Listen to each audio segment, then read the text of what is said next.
Hey guys, it's QuickyBaby and welcome back to World of Tanks. You might notice that my name has changed. No, I haven't changed on the European server. That's because I'm playing on my North American account. And you might notice the matchmaking looks a little different. And that's because the North American server has been given the honor, I guess we should call it, of having update 9.18 first. And there's no announced date of when it's going to be hitting the Russian and the European server.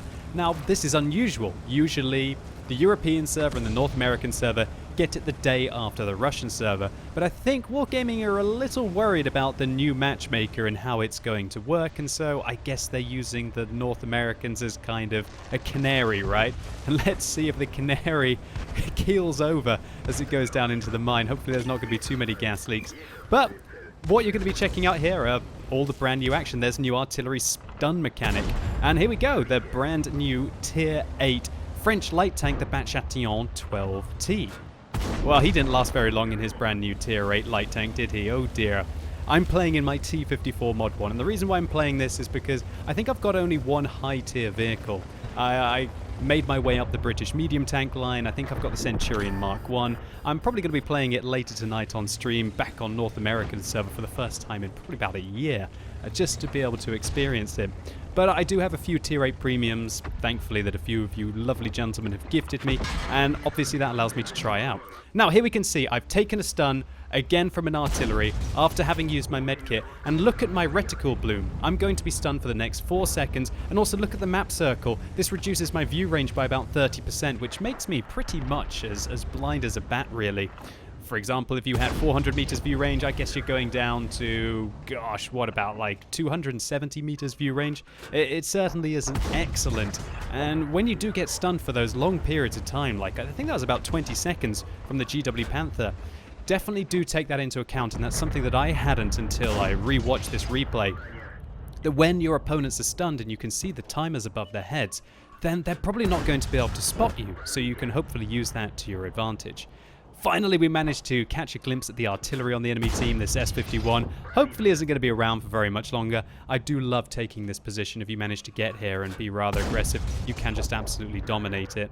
And we picked up our 4th kill already. Not too bad. Now, I'd like to highlight what's going on with the matchmaker here. Are we going to roll high? Oh, no, not quite high enough, although I would have had to roll plus 10% to be able to kill that baby little T-34-85 with a single shot. So this new matchmaker, what is Wargaming trying to do? Well, if you haven't watched any of my update videos for 9.18, and I thoroughly recommend you do because you're going to be pretty much in the dark. Well, that might be a little bit bold. You're probably not going to be in the dark, but there are a few things that at least I can try and get you the 30-second version right now. So Wargaming are moving to a template system. Now tank destroyers will be matched up against tank destroyers specifically, a lot like light tanks and artillery were matched up against light tanks and artillery in the previous version. And also, Wargaming have tried to create what they call the perfect game of World of Tanks, and they consider the perfect game of World of Tanks to be 3 top-tier tanks, I guess 5 mid-tier tanks, and 7 bottom-tier tanks propping up the bottom. And the advantage of that, oh, look at the rechargeable consumables. I'll talk more about them in a second, but they do allow us to repair and get out of trouble for I think the 2nd time during this game. I'm really liking the rechargeable repair kits and the med kits, although it is a bit annoying that you do have to use them so often against artillery, and I'm sure that a lot of people are going to be spending more credits. But as I was saying, Wargaming's perfect matchmaking, 3 top-tier tanks, 5 mid-tier tanks, and 7 bottom-tier tanks. And what that allows is it allows the players who are in those +2 matchmaking games to be able to have pretty much half of the enemy team at their own level, which I guess you feel like you can compete against them. Now, I misjudged the situation there. I should never have allowed that OI to shoot at me. I thought that he was going to focus on the Skoda T25. Why would he shoot probably one of the most heavily armored Tier 8 medium tanks frontally when he could have shot a Tier 6 Czechoslovakian medium tank right there and probably taken him out with a single shot? Oh well, doesn't matter. So this template system, I've been playing a few rounds today off stream, and you know what, I'm actually quite liking it at the moment. I haven't really played any super high tier vehicles. I wonder how it's going to work out with tier 10s, and I wonder if tier 10s are now pretty much only going to play against tier 10s, because the new matchmaker, obviously it would be unfeasible to always put you into a perfect game like this. You'd think that you'd be top tier every time, right? No. what it also does is it sometimes dumps, when there's too many people playing at a single tier, it will dump them all into a single game. So it'll be 15 versus 15 tier 8, hopefully. Now I blind fire there at the artillery, and we find out that I might have damaged him. No, actually I can't have damaged him, I've only hit his tracks. I tracked him in place, and so I get a little bit of the tracking assistance. That's a nice little perk of when Wargaming put in the assistance damage and the notifications a couple of patches ago. It does allow you to make some clever decisions like that. So, talk about clever decisions, I'm going to have to make a few here if I want to try and get through this game. We've already had to pick up 7 kills, and yet there's 5 tanks left on the enemy team. 2,800 damage dealt, and there's a little bit of spotting against the Lorraine as he gets finished off by the Lorraine 15550 on our team. You can see that it still puts up the stun above his tank, even when he's dead. That's a little unusual. So right now, what do I want to do? Well, I want to try and flank around. I want to try and get into this location. And when I get into this location, then hopefully I can go and spot this T-25-2 from below here, or maybe the artillery. Hopefully he's likely to be sitting in the corner, however, and be able to shut them down. I'm not too worried about this Super Pershing, although he might be making his way along towards this ridgeline. If I do get into the position here, I've got a lovely corner that should be able to protect me from both the Super Pershing and also the T-25-2, and possibly even a chance to avoid the artillery. Talking about artillery, remember that all of the alpha damage and the penetration of the artilleries have been heavily reduced this patch, but their splash radius has been increased by 50%. And so this means they're going to be tracking you more often, they're going to be doing damage to you more often. I should also mention that their aim times and their accuracy have been improved as well. So from my feeling, having played against artillery just a little bit today, and I'm going to confirm this more later on stream, is that you do take hits from artillery way more. In fact, it's very unusual that they completely miss you unless they hit a rock that maybe was blocking their vision a little bit. But they're not one-shotting you anymore. But, you know, the kind of damage that GW Panther is dealing to me, and he's a whole tier lower than me as far as I'm concerned, he's still doing 200 damage to me every time he hits me pretty much, and he's stunning me at the same time. So I guess it's when you're against multiple artillery pieces like this, if they really do focus you, it might start to get a little bit frustrating. And the stun mechanic certainly is very annoying, but then again, you know, the rechargeable consumables kind of make up for this, but do expect to have to spend more credits. I expect that we're going to be absolutely murdering our way through small repair kits and small med kits, and if you're the kind of player who only plays with premium consumables, then this patch might get very expensive for you, as you're going to be using them oh so much more. So right now, I'm trying to indicate to the C-25 to please go and attack the T-25-2 opposite him, that turreted Tier 7 American tank destroyer. And I'm trying to indicate to General Lee, or Gen Lee Patton, that it'd be really good if he would spot for me right now.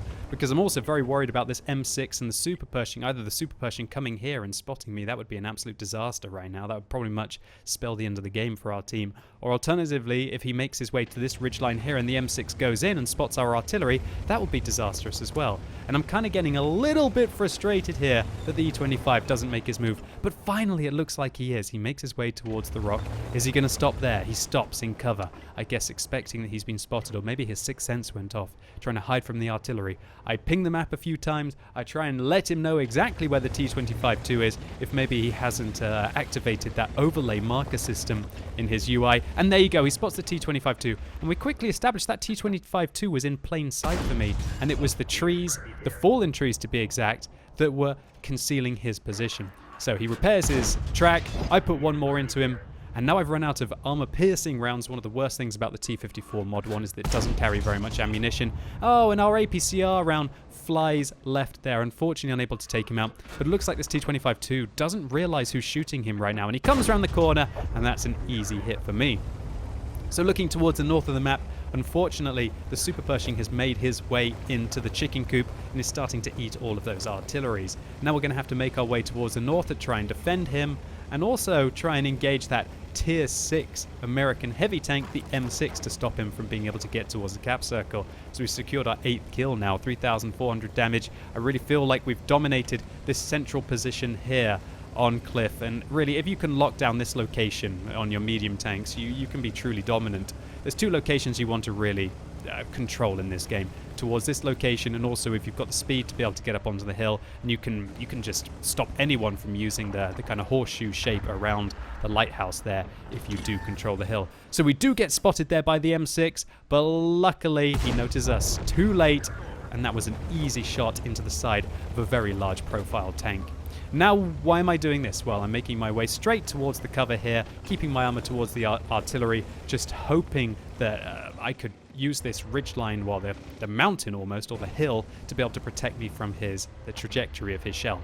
Now the E-25 turns around, he doesn't go in to vanquish the artillery, and I turn my attention to that Super Pershing who was last spotted in the B2 area. Where is he going to be now? Last time he was spotted, the Super Pershing was on a good amount of hit points. Well, all of his hit points. That is going to be certainly going to be a hard target to be able to take out here. We put our first shell in. Luckily, he doesn't spot us, suggesting that maybe he was behind a tree, or perhaps his view range is a little bit poor. I knocked down a tree there, maybe a little bit of a mistake. If the artillery has his eagle eyes about, then he might be able to notice that and splash one into me. Now the E-25 is engaging the Super Pershing. I put one, but it unfortunately misses, doesn't fly to hit the side of his turret, and I'm keeping an eye on that E-25's hit points.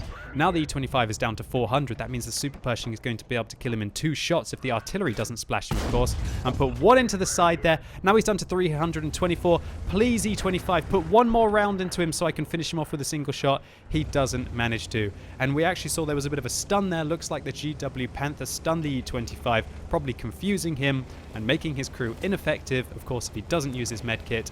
And now we are in a 1 versus 2 situation. Now I really don't want to fight that Super Pershing. Sure, the frontal armor of this tank is great, but to all intents and purposes that Super Pershing is likely to be firing premium rounds and have about 260 millimeters of penetration, which is going to go through my turret. It's probably going to go through my upper hull even if it's well angled, and unless I can angle it enough to get an auto ricochet, it's not going to work. Now there's a Lorraine 15550 on my team who is spamming the map up towards the north, telling me that the artillery was actually in a completely opposite location to where he was. Unfortunately, our first shell misses, and we're starting to run low on APCR ammunition here. However, I'm going to continue to use APCR ammunition because I only need 2 rounds to be able to kill the Super Pershing, and so it should be okay if I fire a couple more here to finish off the GW Panther, and we do indeed.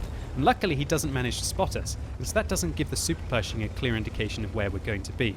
So by vanquishing the artillery there, we now put our kill tally up to 10. Pool's medal secured. That's got to be a great feeling. This was a great start to patch 9.18 for me, right? Can't come to the European server soon enough.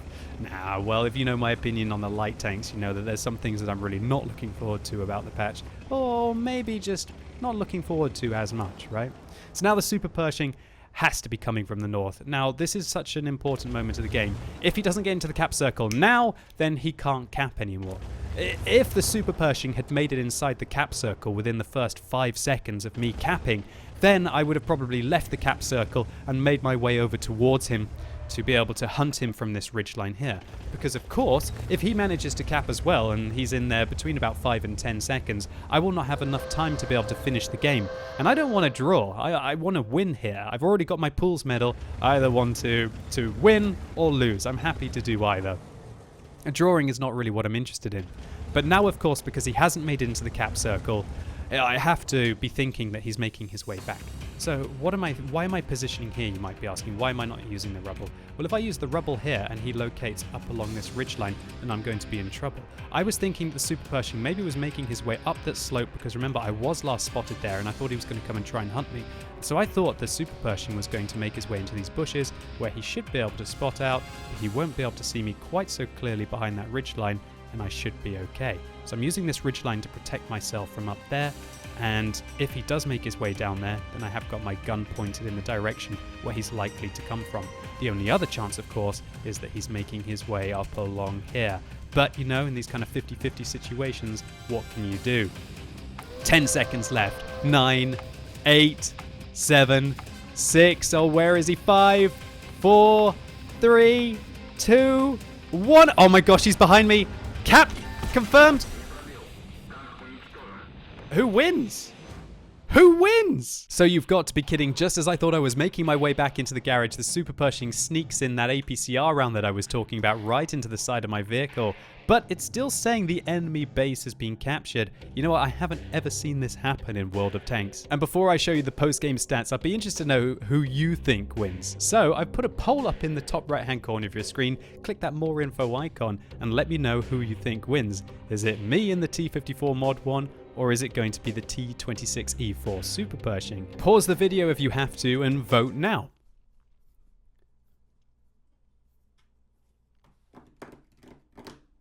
Are you done yet?